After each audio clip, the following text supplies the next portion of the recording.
Dadi anakujanga jioni kama amekunywa. Anaanza kuambia mamangu ati yeye si mgonjwa. Ni kujifanya anajifanya. Alafu tena hapa anatoka anaenda bado tu kukunywa. Hiyo kitu huwa inaniumiza ni kwa sababu ile uchungu ninasikia sio ya kujifanya. Lakini kwa sasa hivi hayuko. Sasa hapo sikuelewa kama ni maisha imemlemea. Sijui kama ni kwa sababu ya udhaifu ule ambao niko nao kwa mwili. Hatujui mali yako.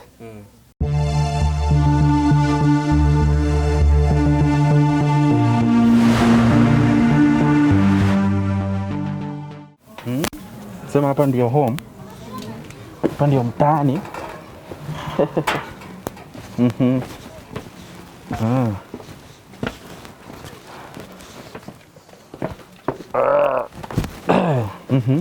Tumefika?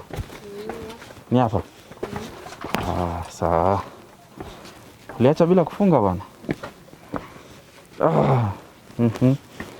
Sasa mama? Nzuri sana. Naona uko kwa kitanda tu. Jamaa amenifikisha kwa nyumba. Sasa? Karibuni. Asante.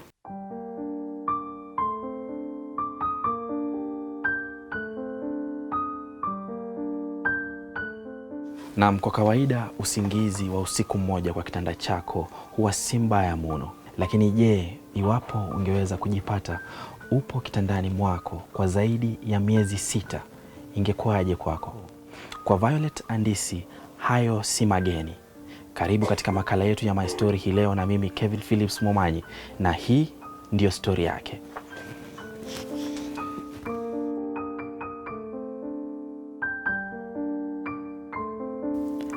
Kwa majina najulikana kama Violet Andisi. Na nina miaka 42 na nina watoto 4. Msichana mmoja na vijana 3. Naitwa James Nderitu. Nasomea Legacy. Niko class 5 na niko na miaka 12. Shida yako ya mgongo ilianza lini? Shida ilianza kitambo, huu ni mwaka wa 3. Na ilianza tu peke yake.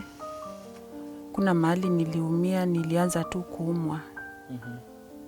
Na ikafika mahali nikazidiwa hadi mahali nilikuwa nafanya kibarua nikaacha.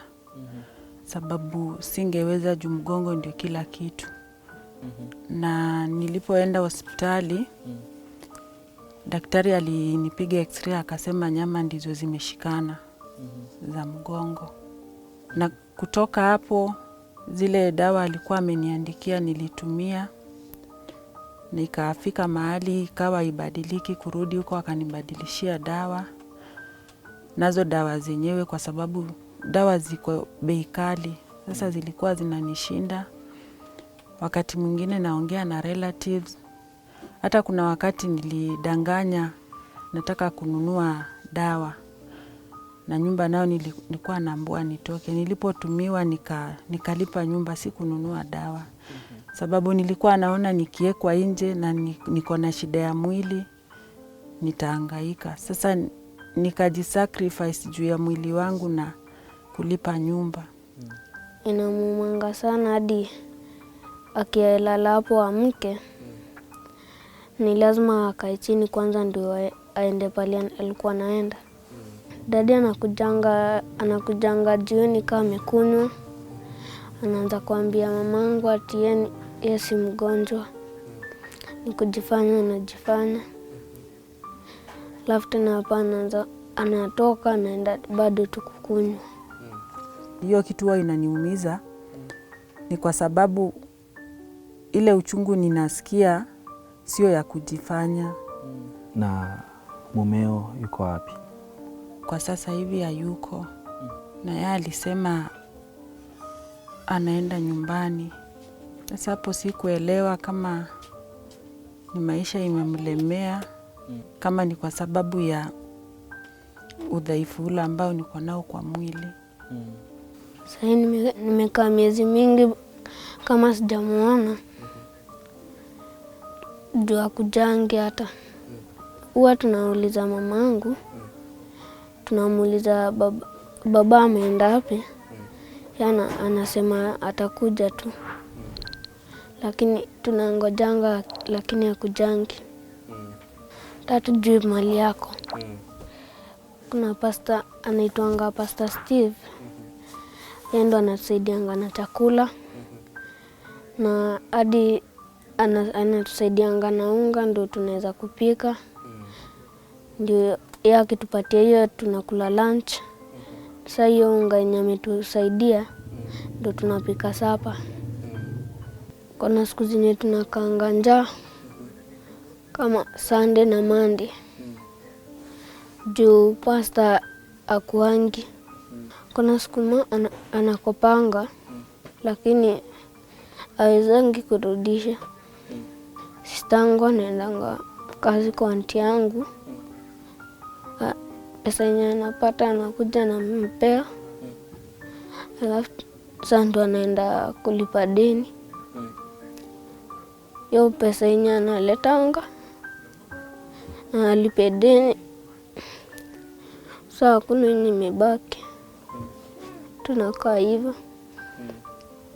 Kuna wakati nahisi vibaya kwa sababu nikiona watoto wangu wakiwa hana kitu cha kula, ama ninadaiwa kodi ya nyumba, ama hata upande wa school fees kila saa wanarudi. Na mimi mwenyewe naona sijiwezi. Naona wakati nilikuwa sawa nilikuwa nawaprovidea. Sasa hiyo huwa inaniumiza sana. Nyumba sijalipa kwa miezi 5 na nalipa 1500. Mwenye nyumba huwa yeye anaitisha tu pesa yake. Pia yeye anasema ako na mahitaji zake. Namwambia sina, nikipata nitamlipa. Angalau nione relatives, nao kuambia wanakuambia saa hizi maisha iliharibika, hakuna pesa. Sasa yeye bado amenyamaza, lakini na bado anasema alikuwa na mpango wa kujenga, tujipange tutoke.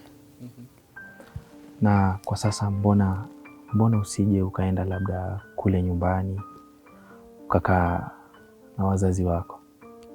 Nyumbani kwetu wazazi hawako, kwa hakuna mtu. Sasa naona bado huko siwezi enda kwa sababu hakuna mtu. Walienda wapi wazazi wako? Wote waliaga. Zile time mama alikuwa poa. Tulikuwa hadi tunaenda kutembea na yeye. Lakini sasa hivi ni mgonjwa. Hata hatuendangi mahali na yeye. Analalanga tu hapa. Tukanga tu tumuombe apone. Ndio hata atafute job.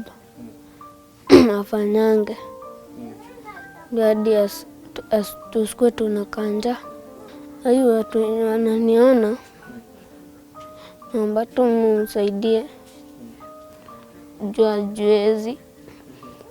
Ningetaka mimi kumwambia mume wangu ajaribu aweze kutusaidia sisi familia yake, kwa sababu pengine angekuwa amefanya bidii ya kufanya kazi, ningekuwa napata angalau dawa ili niweze kupona na watoto wasome, watoto wasikae kwa nyumba na wasiwe wanakaa njaa. Na hata watoto huwa wanamuulizia abadilike, alee watoto wake. Tusaidiane kulea watoto. Na mmesingi sana lakini hakujangi. Ningependa tu arudi ndio asaidie mamangu, kwa sababu hata kuamka saa zingine haezangi. Si ndo tunamsaidianga kuamka. Nikiwa mkubwa naweza taka kuwa polisi. Nikuwa na protect mamangu na watu wote tu.